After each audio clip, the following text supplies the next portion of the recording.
It's a great question. And in fact, at the beginning of the campaign, if you remember the first 2 weeks of this federal election, it was boring. Nothing was happening. It was like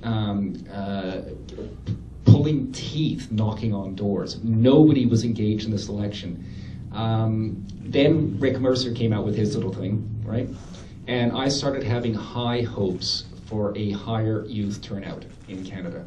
There was so much engagement. There were flash mobs, there were lip dubs, there were blogs happening, there were a lot of youth groups who were not normally politically active suddenly getting engaged, on Twitter especially. You saw a lot of youth people, especially in the Green Party, starting to get engaged, and there was youthvote.ca, a nonpartisan group, which came up. So I looked at that in the last 3 weeks of the campaign, and I was going, maybe, just maybe, more than 32% of the under 25s would come out. If we could raise that by 10%, I'd just go, that's a victory. That's fantastic. You know what? It didn't happen. In fact, the overall youth vote went down by 0.5% compared to the last election. And that's sad. And I agree with Janai. I think that there's something in there which says youth at a certain age, especially I would say university students, right, engage with politics and policy in a different way. For them, it's not about the vote. Maybe it's more about a different way of connecting with politicians and having an effect on politics. We heard that the reverse was true with the Obama first election, that the youth vote was out there due to social media, especially with the donations. Can you comment or any knowledge on that side? Yeah, but one of the things with that is it's 4 years of campaigning, right? The person wins and people start going to Iowa and New Hampshire. And so we had how many weeks? 5 weeks? 5 weeks, yeah. That's not enough to build the foundation for something similar to myBarackObama.com. So they had years to do that, right? And I know that the fundraising for the Barack Obama 2012 campaign is really starting in full force. I mean, I must have had a request every day. Emails from Michelle or Barack. Yeah, you're getting them too. And phone calls from Democrats abroad. Oh, I just outed myself. Yes, I'm a Democrat. You're shocked. I know, you're completely shocked, right? What is it, your mic? I teach gender, do these other things. My last name is Aragon. What are the chances that I would be a Democrat, right? Yeah, because my people vote Democrat primarily. So I think part of it is that we didn't have enough time. And speaking to the poor numbers, the election was taking place during university finals, and when many of them were done and going. I'll just very quickly say is that, the United States, the amount I think one congressional candidate has to fundraise and spend is the equivalent of, every federal political party in Canada. It's just several orders of magnitude larger in terms of fundraising, the amount spent on advertising and everything else. So it's very, very different. But all I was going to say is, as a personal side, for anyone who has kids, when you go and vote, take your kids with you, because if they get into that habit, it's much more likely that as soon as they get old enough to vote, they'll actually want to go do it. One thing that a lot of politicians fail with is they're great at connecting with people during a campaign. That 5 weeks, they go out there, they shake hands, they beg, they borrow, they steal, they buy beer. Okay? Not that my candidate ever did that, okay? And then they get elected, and you don't hear from them until the next election. And that's one of the big failures, right? And especially on social media accounts, and I hammered this in to, Keith Martin. It took him a while, but he eventually got there. And he started connecting with his people on a weekly basis. He could be in Ottawa, he could be on an international trip, he could be back in the riding. But he was letting people know what was going on and having that conversation online. I think that is vital.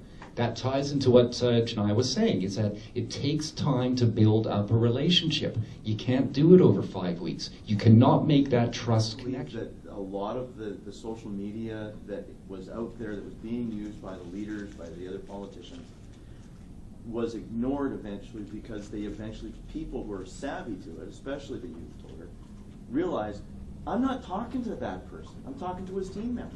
I'm not sure what percentage would be lost because of that? I mean, I think given the short amount of time, lots of people already had their opinions made about how they were going to vote, for which party or which leader they were going to support. I think the issue here with college-age youth, I mean, the youth that I'm most familiar with, given my work at UVic, is that I have to be honest, they're all stressed out taking finals. As much as some of them are interested in politics, the keeners who are, involved with the Young Liberals, the Young NDP, the Green Party, et cetera, they're going to go out and vote. But others, I mean, they're walking around. It looks like they haven't bathed in 4 days. Yeah. They're muttering to themselves. They're just focused on their final exams, Just getting the home. youth in Campbell River. Maybe. So I don't know if it's that they have these strong bullshit meters and they don't feel connected to the candidates. I think it was just terrible timing for college-age students. Yeah, I was going to say is if there were more politicians that were tweeting like Tony Clement and others, I think there'd be more of that engagement. But like I say, that's the exception right now rather than the rule. And we've all known for, probably since politicians first gave speeches that someone was writing. Chapter 1 of Social Media and Politics Best Practices is due out in November 1995, available via Amazon. Honestly, that is a failure in setup. Best practices are basically you have a team account and a candidate account, or just a team account, and you make it very clear who's posting on that, no matter what the platform is. Again, I would agree with Janai, 5-week campaign. It's very hard for people to kind of change their mind once it's made up, and I don't think that bullshit meter changes that much over that time period. Because there was that stretch between July and election time that Falcon didn't tweet at all. Which goes back to my point that you're not connecting using the platform all the time, being consistent. Could we talk a little more about that and a little less about big P politics and how things might change in Canada? How You mean grassroots? grassroots will have more of an impact on the behavior of our governments over time? Well, I think looking at the Middle East is a perfect example with 2 years ago, the Twitter revolution, right? And so what we're seeing is that people have access to smartphones, are using them as part of their political arsenal, if you will. And so it's changing politics in the streets in a certain respect. And so we see more people engaging. What we see is that it's offset by the legacy media, so print, TV, and radio. And this is from the talk that you were on earlier, right, Teresa? So there's a disjuncture, I think, between the two, because you have all these quasi-citizen journalists, right, who are tweeting from an event, sharing a photo of a dead 13-year-old, right, and causing people to protest against a government. And it's no surprise that so many of these protests are taking place in places where the democracy rating is considerably lower than what we experience here. Yeah, I once again agree in the sense that these despotic regimes and the atrocious crimes they commit. I mean, it used to be done behind a very dark curtain of secrecy, and now those images are getting out. Because people have cell phone cameras and they're able to do things. So the woman whose name escapes me that was killed in Iran. I'm trying to remember her name. And that was on YouTube. yeah, and it was that was all over YouTube. That spurred a lot of people. There's a more recent case in Syria where a 13-year-old boy was castrated, had been brutally tortured and then murdered. And that caused many people to come out in the street. So the crimes that these regimes have done for decades, now it's a thing where they're being, in a sense, out. There were movements out there, everything from the Multiple Sclerosis Society to Save the Seals to what's happening with radiation coming from Japan. Thousands of people getting on these automated kind of survey lists or email letter lists and sending them off to campaigns and candidates, and we had to respond to that.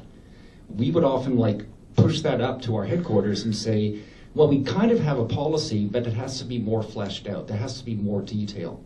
So in a lot of senses, grassroots movements, if they have a momentum behind them, can affect a party or a politician to respond to that.